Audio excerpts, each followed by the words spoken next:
toy günüdür. Yürekten tebrik edirik valideynlerin, doğmaların gözleri aydın olsun. Çok değerli konuklar, dahi yazıcı Dostoyevski yazır ki sevmekten sonra en büyük hoşbəxtlik mesele sevgini itiraf edebilmektir. Bugün bizlerin, sizlerin bak bu möhtəşəm okyan balaza dəvət almaqda sebebimiz de bu iki gencin sevgi itiraflarına şahitlik etmektir. Bir daha yürekten tebrik edirik. Çok hürmetli konuklar, belə bir deyim var ki musiki müxtəlif kesimden olan insanların anlaştığı ortak dildir. Bugün bizlerin, sizlerin ortak dil olan musiki töhfəsini Azərbaycanımızda nömrə 1 olan Sazmen Elvin Qarabağlı'nın rehberliği ettiği Qarabağ ansamblı sizlere ərmağan edecek. Ben fürsətten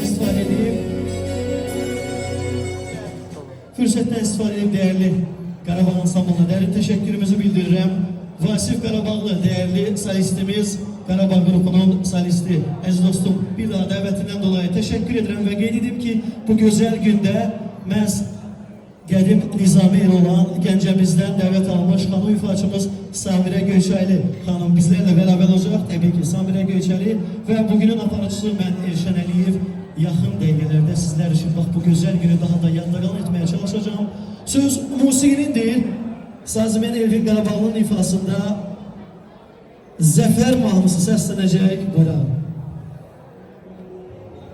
Ben de öz adımdan tebrik ederim. Allah xoşbəxt eləsin deyirik. İnşallah bu gözəl qəbələmizə hər zaman toylar olsun. Mən Sazmen Elvin Qarabağlı və Qarabağ qrupu ilə çox dəyərli Vasif Qarabağlı ilə birlikdə gələk.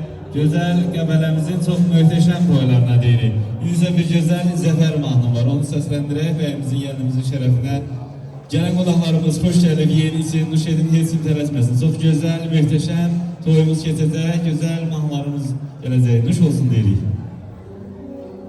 Söz musiqinin